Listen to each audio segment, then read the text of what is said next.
For analysis of the joint statements by the leaders of Ukraine and Germany, let's now talk to Willy Wimmer, the former state secretary of the Minister of Defense of Germany.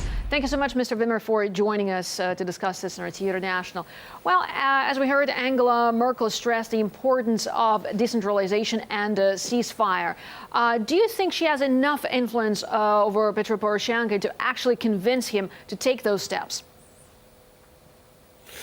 I hope that she has enough influence, and when she realizes how the German people think about the events in the Ukraine, she must be very realistic about it.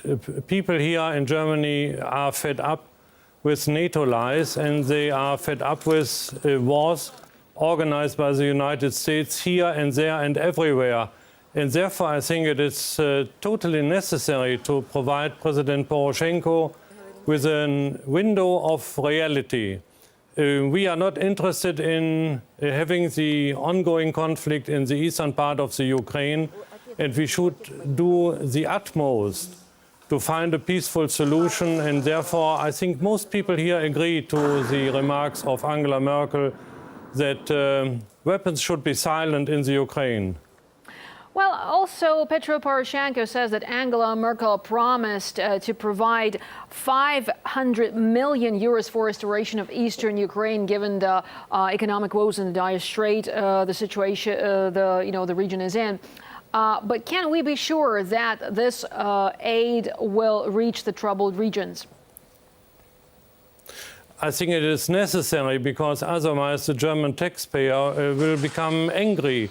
And the German taxpayer is not willing to spend money here or there for people who go on with fighting.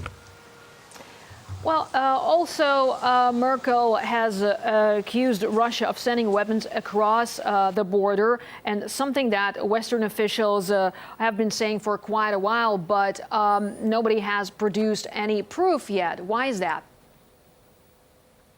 Because, as I mentioned earlier, the German population, and it's the same with all the other Europeans, they are fed up with NATO lies, and therefore it is necessary to find constructive ways and means to have talks with the Kiev government, and also to have a successful meeting between President Putin and President Poroshenko next week in Minsk.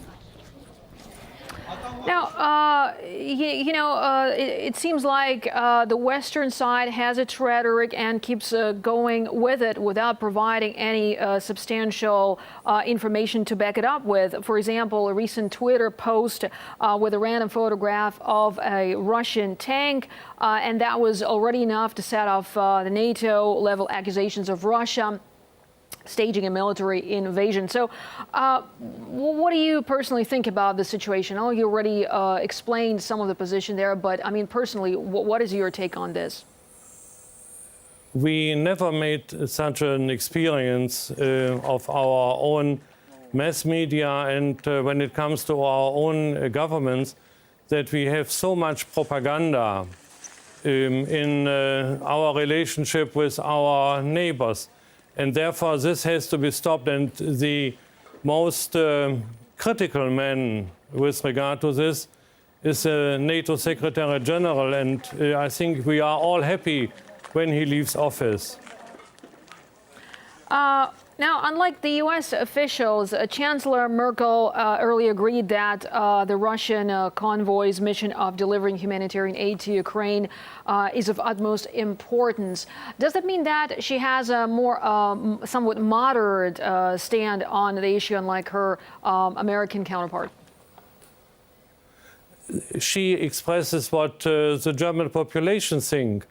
What we heard about the last weeks was the bombs are falling, artillery is firing, and missiles are directed to the civil population.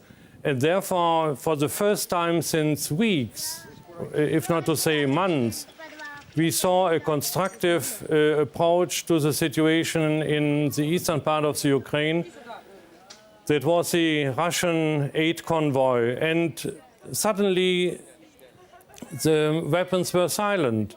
We heard no firing, we heard no missiles, we heard no artillery, And therefore, I think the approach of Angela Merkel to the situation in the eastern part of the Ukraine fits completely into the sentiments of the German population.